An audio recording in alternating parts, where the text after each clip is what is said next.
Hey guys, welcome back to Zo Talks. This is a show where we discuss all things mental health. We focus on adolescents, the mental health industry, and the education industry. This is also the show where we want to discuss all things difficult. What are some of the burning questions on your mind that you want to talk about?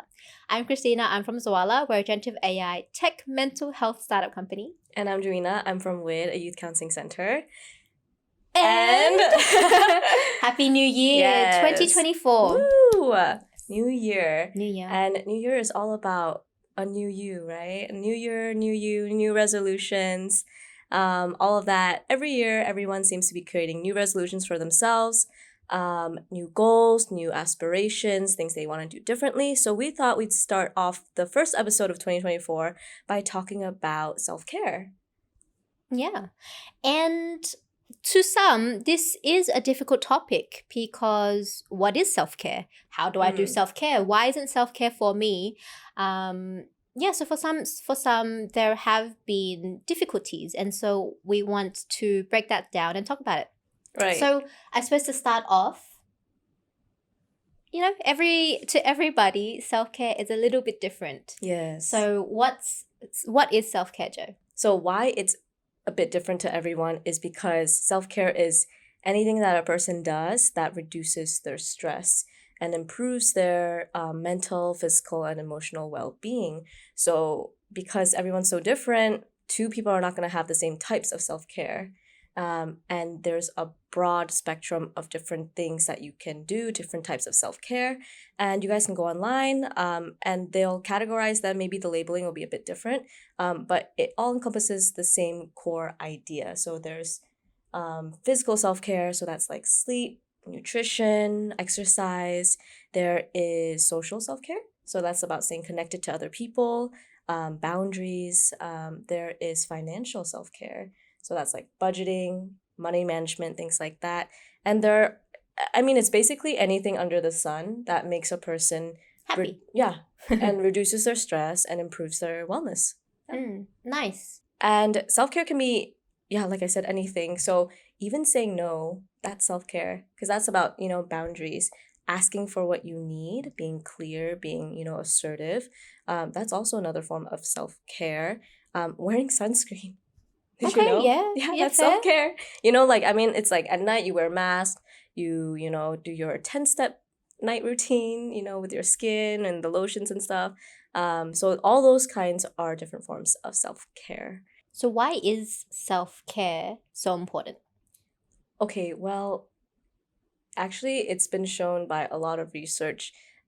There's a plethora of benefits from practicing self-care. So not only does your physical health improve, but your emotional resilience. So every time you face a challenge or face a stressor, it works on, how well you cope against those things.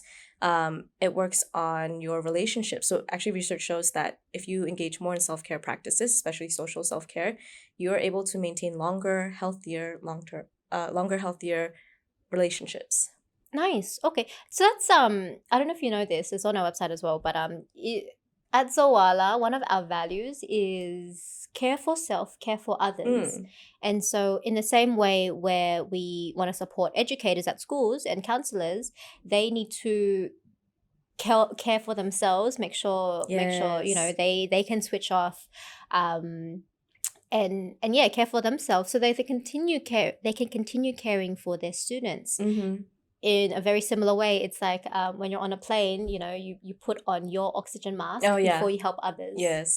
So actually there's also been studies done about that where for caretakers like parents or nurses or social workers, counselors, therapists, if you engage in more self-care practices, you're in a better position to care for those under you. Nice.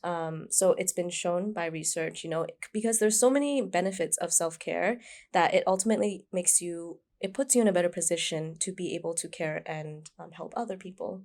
So that's why there's a bunch of benefits of self-care, and it's not rocket science. It's just basically you're essentially doing things that you enjoy, that make you happy, that de-stresses you. So as small or as straightforward as it is important to make sure that we're aware of what our needs are and trying to meet those needs. Okay.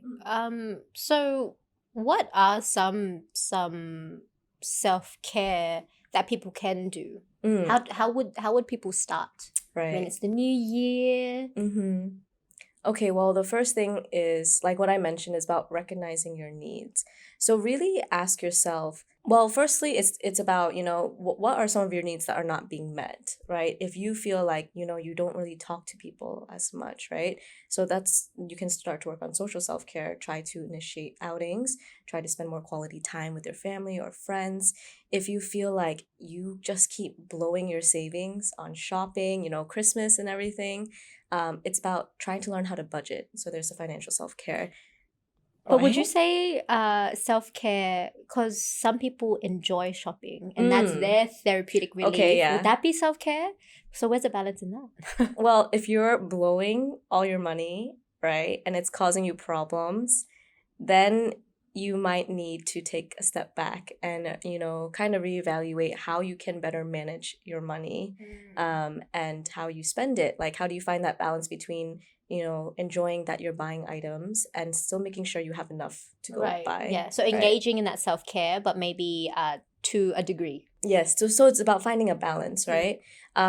And other important ones are like, I mean, it can be things that you enjoy, or it can be things as basic as cleanliness. Mm. So, because studies have shown that our environment, how cluttered and messy it is, actually elevates our anxiety, which contributes to stress and feelings of depression, and our motivation. So, there's something called environmental self-care as well. So it's about making sure that your surroundings are neat and orderly and tidy, and that can actually help, motivate you, makes you have a clear head, to do the things that you need to. Nice. I've never heard of environmental self-care, but it Mm. makes total sense because it's like in my own household, I can't start my night. I can't relax until like the floor is clear of Yeah. toys, the dishes are done, the bottles are clean.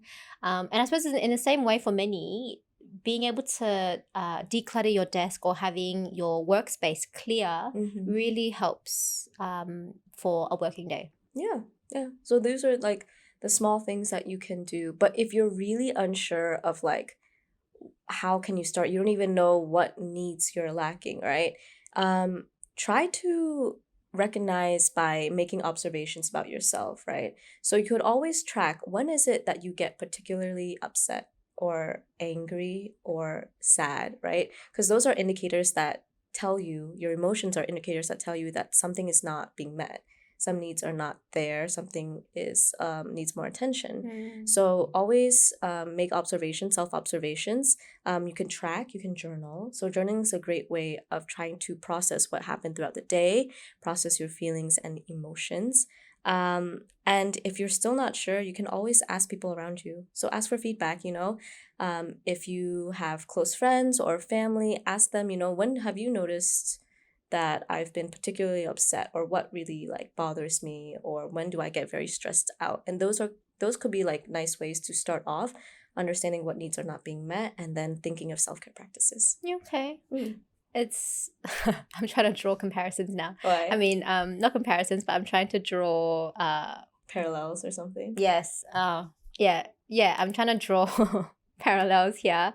But I think my colleagues recognize one self-care of mine in the workplace, and that's making sure I'm fed. So you would notice as well, when we're recording, especially in the morning, I get less and less patient. Until I lunchtime get comes. less and less I suppose tolerant, and but then as soon as I get food in me, I'm like, ready Burst to of go. energy. Yeah. Yeah. And so definitely start making self-observations, asking people around you. And one more tip is to just clarify your values. What is it that is important to you? What do you like to do? And you can start there. So it doesn't have to be like you're looking for deficits.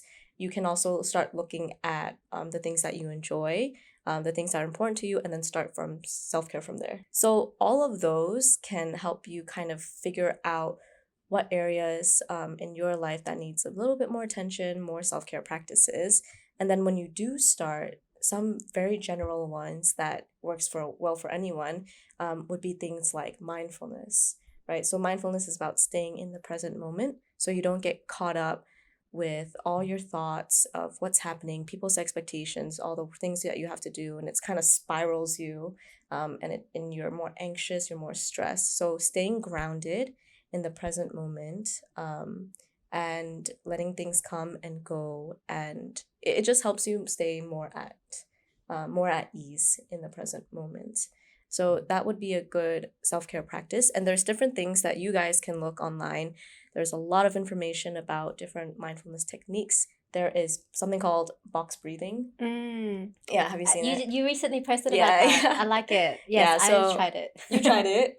Yeah, and all these things have other benefits too. So actually, box breathing is also said to help improve your sleep. So if you're having trouble falling asleep, it's just about controlling your breathing to make your body more physiologically relaxed. There's other things like visualization, picturing that you're in a peaceful place, a place that calms you, relaxes you. So mindfulness is a great way to practice self-care. And meditation would be a form, right? Nice. Yes. Because it's funny. You hear about meditation a lot. But the times that I've been able to try it, I do like it. But Okay. it does take time to get into it, if that makes sense. Yeah. It takes time to first of all disconnect Yeah. yourself and just be Be in that mindful. zone. Yeah. And but so it's really cool at Zoala. Once a week, this is on our Wellness Wednesday. We've started this thing where at the end of it, at least for 5 minutes, we all do a group meditation. Nice. And so That's great. yeah, that's actually really one great way to start. I'm forced into it, but it really works and I like it. Yeah. Yeah. Whereas I might not have the same discipline to do it myself. Okay. So if you are having trouble with finding yourself with that time to start or getting into that practice, another things that you guys can try too is gratitude. So practicing gratitude is very quick. You don't need necessarily a space to do it, and it can happen throughout the day. It's basically about appreciating the things in your life and being thankful. And this is another form of self-care that can actually elevate your moods and have a lot of positive consequences on your behaviors and your thoughts and your emotions as well. So these are things that saying like, I'm thankful for my mom, or I'm thankful for my supportive colleagues, I'm thankful for our viewers, things like that. So are these spoken or is it written? Anything. So Okay. it can be spoken. You can have a gratitude journal and you can just write down one entry a day where you just list down 3 things that happened, 3 things that you're grateful for. It can be, in your head before you go to sleep, you think about the things that's happened that day, or when you wake up, you can be like, hey, today's a new day. I am thankful for, today I get to go to work. I have a job. I'm thankful for having a job. And one thing about gratitude is that it doesn't include the word shoulds. It's like I should be thankful for, or I should be more appreciative, right? So when you're practicing gratitude, it's about that appreciation and nothing about comparison. Like it's not like, oh, my grades are higher than my classmates, I should be happy or I should be thankful that I worked hard.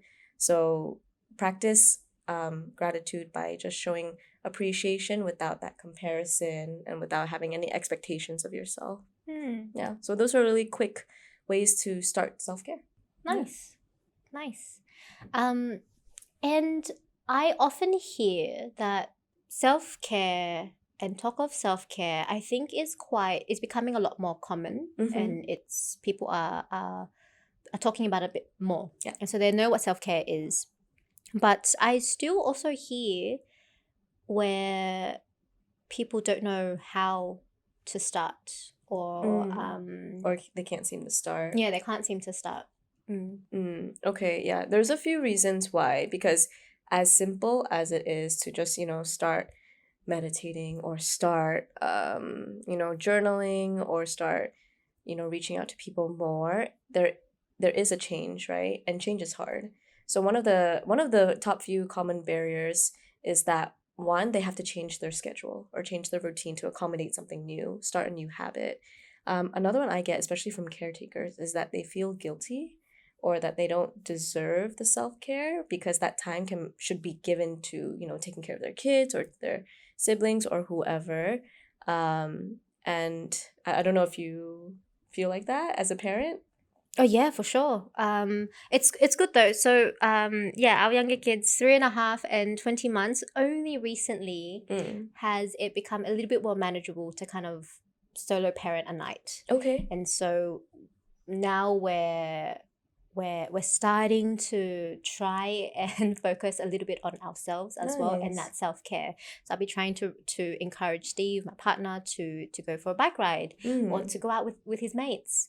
And then I'm hoping to start this year to start dancing or hang out with some friends. Okay, great. Yeah, but yeah, definitely being trying to remove ourselves.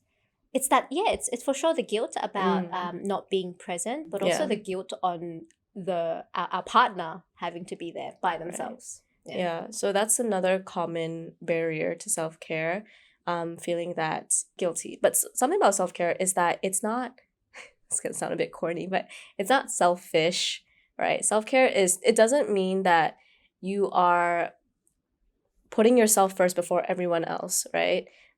It's just about prioritizing yourself as well, right? So everyone gets attention, including you. So it's not selfish, it's just an act of self-love. And yeah, so I think it's great that you and your husband are trying to work out time, because it definitely is hard with the scheduling and starting new things. Other things that I hear is that people feel like they don't deserve it, maybe because they feel like they didn't work hard enough, they didn't get a certain result that they wanted, and so they're kind of punishing themselves by saying that, no, you don't deserve to play your game for 1 hour because you didn't do that work very well. And I think for most people as well, it's just sheer tiredness. Yeah. So after a day of working, 8 hours of working, traveling and whatnot, they don't want to drag themselves to the gym or go for a jog. Yeah, but I don't know, personally speaking, when we do take that time for ourselves, I do feel better. I feel like, I refill my glass a little bit, and not wine glass, my emotional, my emotional glass. My emotional well-being glass. I was like, oh, you're drinking a lot, huh, Christina? But no, I'm refilling that glass, so to speak, and I'm definitely re-energizing myself so that when I go back to the family, I can give more of myself and continue to give more of myself. So I think it's that being able to get through that tiredness, I think is tough, but then engaging in that self-care can hopefully give back more. Exactly. So, and that ties into the study that I mentioned earlier about how with caretakers, especially those who actually practice self-care more, were at a better place to be able to care for others. So it's all about, like you said, that Zoala Wellness Wednesday. Yeah, and that motto, what? Care for self, care for others. Care for self, care for others. Yeah, care for self so that you can care for others as well. But there are different things that people can do, especially if they feel like they don't have time. One, particularly with time, is about time management. So if you want to start self-care practices, but you feel very tired and that you don't have time, there's different things that you can do. So one is about setting breaks for yourself. Making sure that, I think it's called the Pomodoro technique. Pomodoro? Something like that. Yeah, something.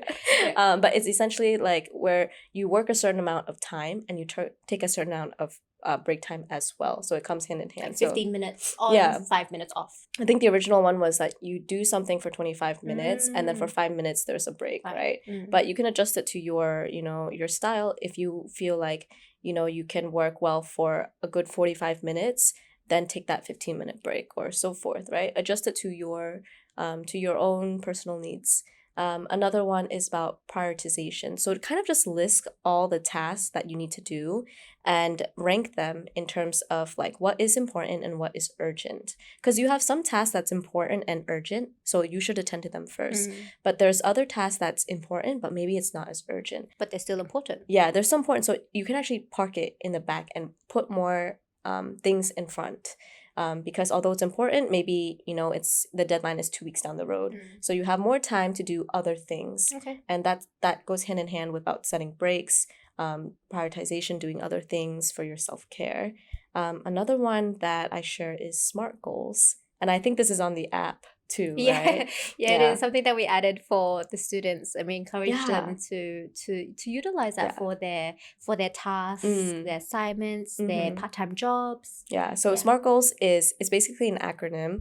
You guys can look this up online, but essentially it's about breaking down bigger tasks to smaller bite-sized pieces so that it's easier to manage and attain the goals that you've set out for yourself.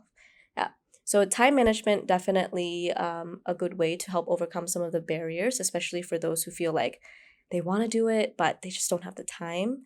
And with SMART goals, it's an acronym. So SMART stands for particular things. For example, S being specific, and then M being measurable, so forth. Yeah.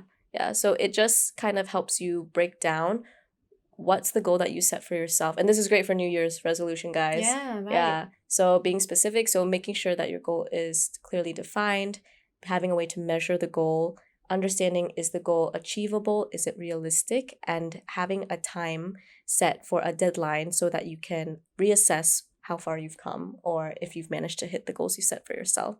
Yeah. So all of these things are things that you guys can do to help start self-care practices, especially for those who struggle a little bit with time or feel like they just don't have enough, they're too busy. For the other ones, the other barriers, that's more about they feel guilty or they feel like they don't deserve self-care. My suggestion to overcome these is to work on treating yourself with kindness, essentially. So one is to help change like all this negative self-talk to positive self-talk, and that means that essentially we are changing perspective. So for example, a negative self-talk is like, I've never done this before and I have no idea how to do this. And to change that to a positive self-talk, it might sound like, this is an opportunity for me to learn and this is an opportunity for me to grow. So it's all about shifting perspective a little bit, and seeing the scenario from a different point of view, right? I think other common ones would be like, I always mess up and I can never get things right. And if we change that to positive self-talk, it might sound like, I make mistakes, yes, but I can learn and I can grow. Nice. Or I'm trying. Yeah, I'm trying. Effort. Nice. Yeah. So that effort part ties into another way to overcome barriers is to basically have realistic expectations of yourself. There's also something else called dialectical thinking, and what it is that two seemingly opposite or opposing things can be true at the same time. So for example, in Singapore, because of the rain and the humidity and the sun, it can be sunny, but it can also rain. Yeah. Have you ever witnessed that? I have. Yeah. Happens all the time in Singapore. Yeah. Okay, yeah. It's like, it's so sunny. I don't really see clouds in the sky, but I feel it raindrops. Yeah. Okay. So if we look at that example and think about people, you can be strong, but you can also be vulnerable at the same time. Oh, okay. Yes. Yeah. I'm with you. Yes. So it's like two seemingly opposite things can be true at the same time. And this is helpful for parents especially, because there's no such thing as a perfect parent, right? You can be a great caretaker, but you can also, have moments of weakness where you need help. I know I'm not perfect. Yeah. So it's all about not having this black and white thinking, not putting yourself in a label and giving yourself these rigid expectations. Be more flexible in how you see yourself and what you expect from yourself. And if you do have those moments, like those negative thoughts, that inner critic, another thing you guys can try is to challenge your thoughts. So it's really about finding evidence for your thoughts. So if you have a thought that's like, you are worthless or no one cares about you, it would be looking at that thought and being like, is that true? Is it true that no one really cares about me? And then you just think of one or two people, and that already refutes that thought.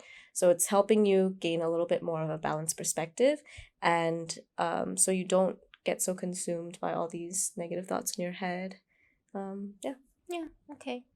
Nice. So that's some things that I think everyone can try. Mm-hmm. It's the new year. Some people say new Yes. year, new me. But Yes. really, I think I really like the start of the year because it's a Mhm. great time, great chance to reflect, and of anything that didn't go well, that's okay. And every one of us, we're all human, right? If we need a little bit of motivation, there's nothing wrong in setting rewards for ourselves for accomplishing even the small stuff. If we're having trouble, trying to pick up new habits or attaining new goals, another great way is to find a friend to join us. So it's like achieving walks together. If you want to go for daily walks, if you want to go for those yoga classes, bring a friend with you. So find different ways to increase your motivation, reward yourself. Yeah. Nice. Thanks, Joe. I think those were some really helpful tips and advice. It's also good to understand the different kinds of self-care. Yeah. Because then I think for each and every person, it's thinking inwards and then identifying what those self-care might look like for them. Yeah, for some people, it could just be 10 minutes of Harry Potter. silence. Because Christina plays Harry Potter. Oh no! Yeah, so self-care is anything de-stresses, improves your well-being. So if it's 10 minutes on your Switch for Harry Potter, do it. It's great. Don't think it's like I'm just playing, I'm slacking, right? It's actually, it's a way of you to de-stress. So don't feel like it's otherwise. Yeah, nice. That was weird. Why? I said 10 minutes of silence, and luckily at the same time you said Harry Potter. No, it's So fine. yeah, because who does 10 minutes of silence? No, as a parent, that would be I'm important. So, but yeah, silence, because I'm sure as a parent, that's all you want sometimes. It's just 10 minutes of silence where the kids are, doing okay. You don't need to attend to them. And it just brings that peace and quiet. Yeah, I'm not thinking, as much as I love them, when they're sleeping, sometimes at the end of the day, I just sink into the couch and I'm just like, yeah, all right, let's get to the dishes. But yeah, that 10 minutes to myself of silence. It's a lot. Yeah. But no, I love my kids. Yeah. Great. Thanks, Joe. And I think there are some really great tips that would also jot some down below in the description. But yeah, do try it for yourself. Let us know what you have tried, what works for you, what doesn't. And if you can think of other self-care other forms of self-care, do please feel free to share it with us. Yeah. Thank As you guys. always, like, subscribe, share, and see you guys next time. Thanks for tuning in, everybody. Bye. See you guys. Self-care, self-love.